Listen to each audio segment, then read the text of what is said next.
Welcome to another RES Wave update. Okay, so just looking at the Dow Jones again, and so far we're still seeing potential reversal going on here. We have the 500 period moving average in blue, the 1000 period moving average in red, and we've had a crossover on the 15-minute chart. Now, as you can see, I've drawn this line going through the middle here. I'll just make that green. So you can see that we've had basically like a head and shoulders pattern, and we've come back to retest that green line, and we've been rejected. We've rejected it twice already, and especially around the crossover of the 500 period, over the 1000. So still expecting a reversal to happen. We need to see lower prices for anything to be confirmed. But I did release a little bit of an update basically last night, just to sort of highlight the kinds of the reason why I think that this could be potentially a top. Now, obviously, it's never a good idea to try and pick tops and bottoms on that, but I'm just following the waves here, using a bit of logic, using RES wave, of course, and just really just seeing that potentially this move has run out of steam. Now, back to the daily chart, we have got a few things, as I've mentioned before, going on here. We've got a dark cloud cover with a confirming candle, the three red crows here, and just rejection of basically any more higher prices, which to me, it's a good sign that that at least we're going to see some kind of pullback. Now, whether or not it's short-lived or not, as I mentioned last night, the length of this wave 5 coincides with the length of wave 1. Okay, so it's very similar in length, and to me, this is I don't know, it's kind of a telling, a sign that something, potentially a 5-wave move, has ended. Now, just taking you back to that chart again, the Dow Jones chart, more of a long-term view. Once again, the reason, if you missed it, the reason that I'm suggesting that this could be potentially what I say it is, well, we'll go to the monthly chart for a second, right? And I did mention that since the Great Depression, we had a wave 1.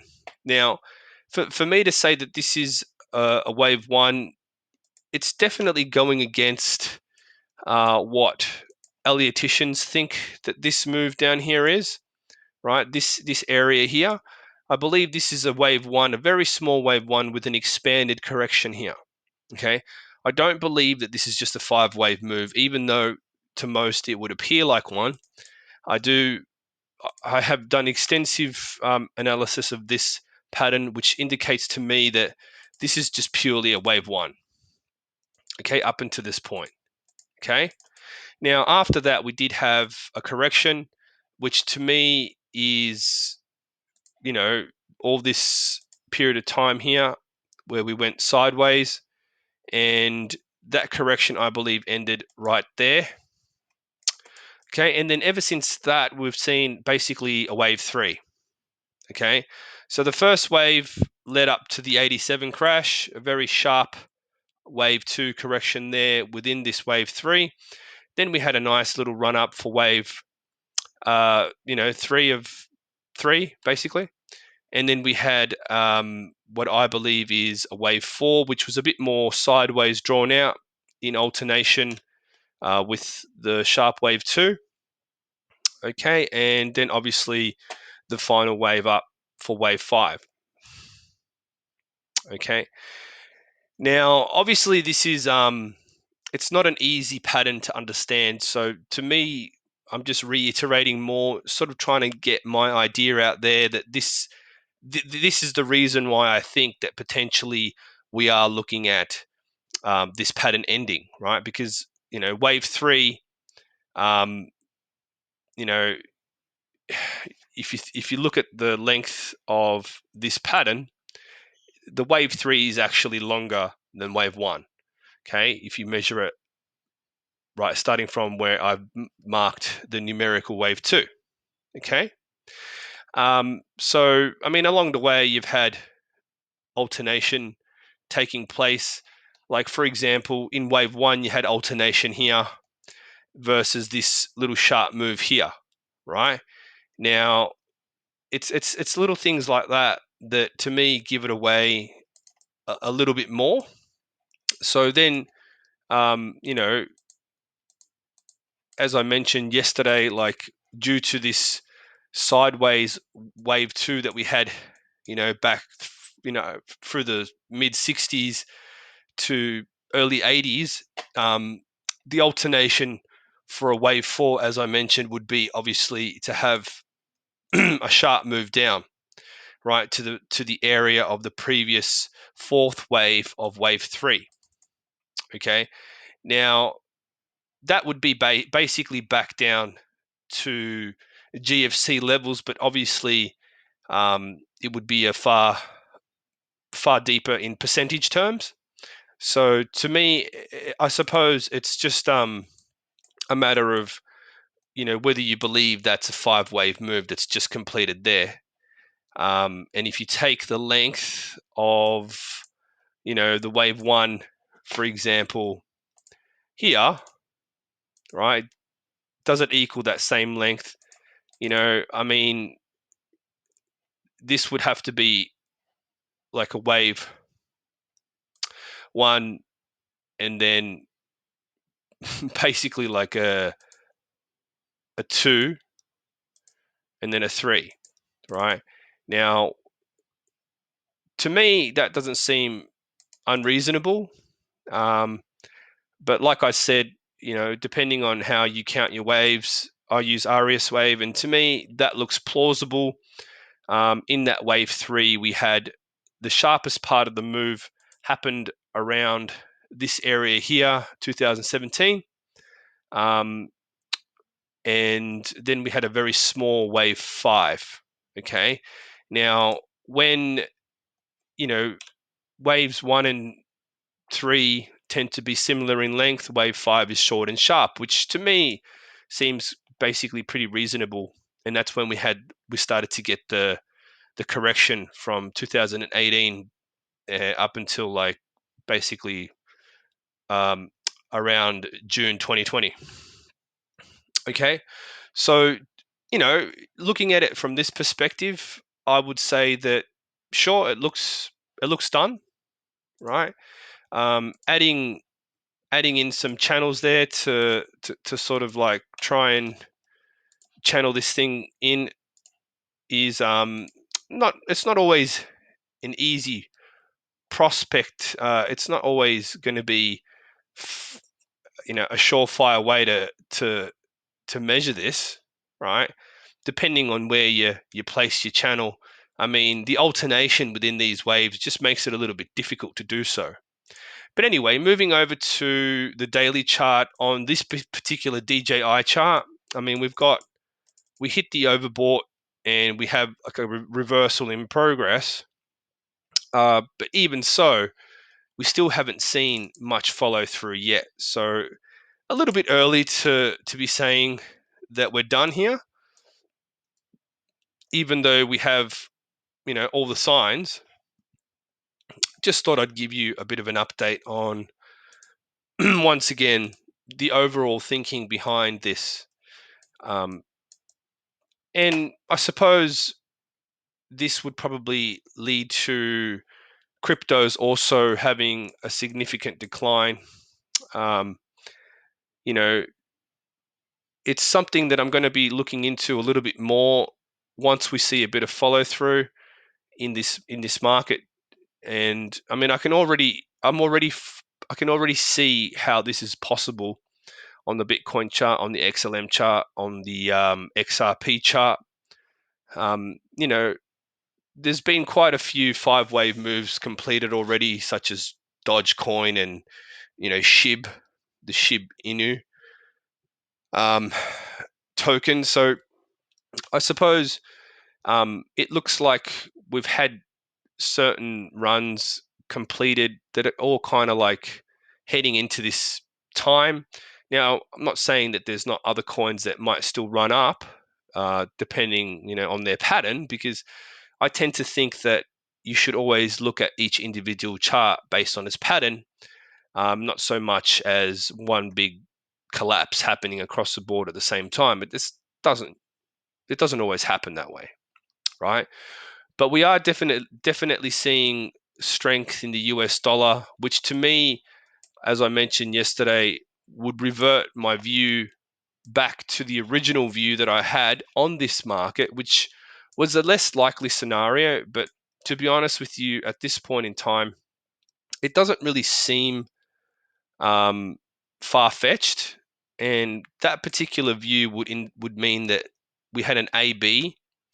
Right now, I'm just going to get rid of these. Like, I can move them around just to illustrate the point. I'll do it quickly, right? And the one thing that was a little bit off this particular idea was obviously the very sharp move up here that looks like a 5-wave move, and it doesn't really look like that on the euro. So there's a bit of obviously some trade-offs made with this particular view, but at the same time, it's just something seems a bit off with the whole scenario. So to me, I can't say for sure which one's going to play out, but I mean, you're starting to see that dollar strength there. So to me, we can't go above this line up the top here. I'll put it in red, which is 120 on the Dixie, right? The length of this move, I would assume, if anything, it'd be at least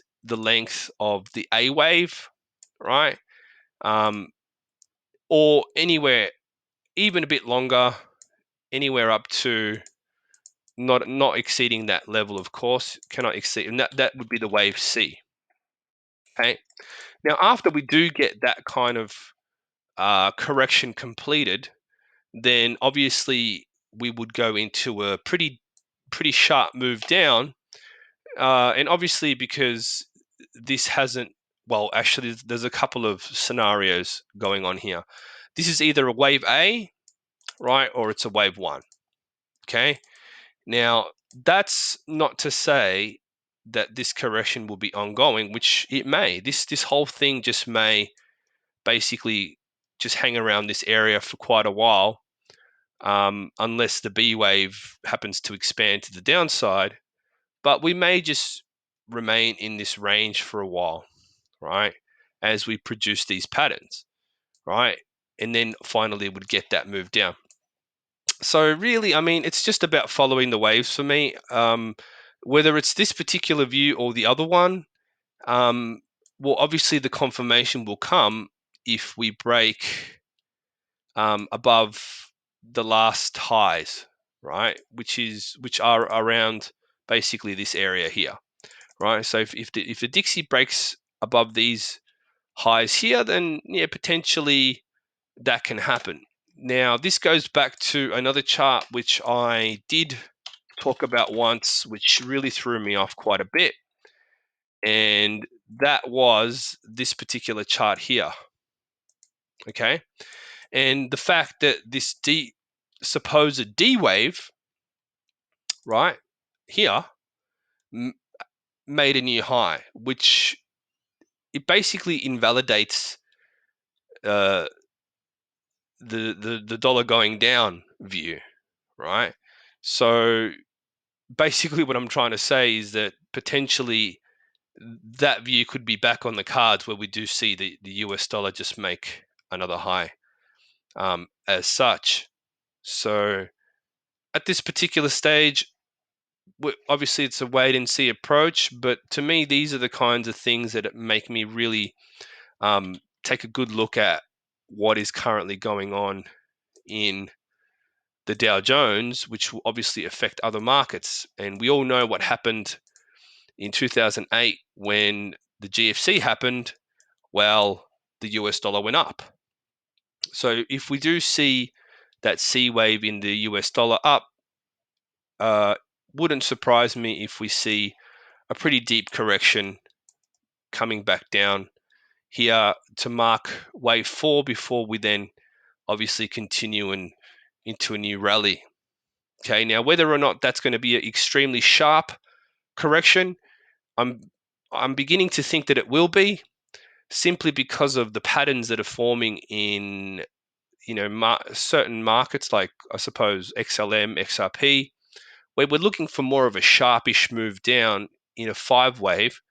And I mean, looking at certain corrections like back in 87, I mean, it's debatable whether this was the complete correction here, right? It's debatable. I wouldn't be surprised, and I have seen sharp corrections before, but to me it just seems likely due to the alternation with what happened in the 60s and 70s. Okay, so that's just basically my train of thought at the moment. Obviously, nothing confirmed yet, but if we were to see a move down, then I would say that it would be significant, and also might coincide with potential the potential pattern in the bond yields, 10-year bond yields, where we may have bottomed, and that could definitely lead to some inflation. And I do believe gold has also bottomed, as per my previous gold idea, where I did actually lay out what I see as being the current scenario after I changed my view to bullish, once I suppose had to make the assumption that we had a truncation occur right here, because we never saw that new low made, considering that this was a type 1 weak wave E, where obviously each motive wave moves down in 3 waves, right? So to me, that to me indicates strength in the market. It indicates that this pattern here indicates to me, as I said when it was still sort of hovering around basically this area, right? I did change the view. I said, you know what, this is looking way too impulsive to actually be turning any lower. So I did say once we broke that high there, then that would confirm that gold had completed its downtrend. So now we've hit resistance on that one. I do believe gold will continue higher, right? And I don't know if you've ever read that book, Into Market Relationships. I'm going to definitely be giving that another look, probably for the 10th time now, just to really dial in how these processes work. Because, in 2008, gold didn't necessarily go up during a crisis, right? It actually went down. I mean, sure, it rallied after that, but during the process, it didn't exactly go up. But I think some things have changed now, and I think it's to do with the bond yields and interest rates and inflation basically taking over, and leading to a perfect storm of what could be potentially a bit of a crisis, recession going on here. Um, yeah, so I suppose that's all I can give you at this point in time. It's a pretty broad way to explain it, but I felt like I needed to kind of cover these things maybe a few times in case I missed something, because I mean, I've already shared the bearish view on XLM, XRP, the Dow Jones, things like that.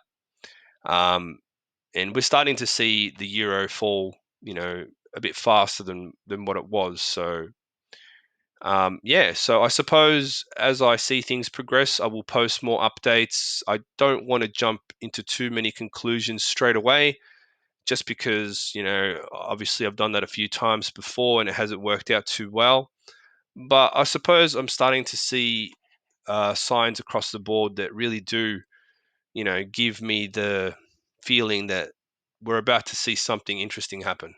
Okay, so thank you for watching, taking the time to watch this, and I'll catch you in the next one.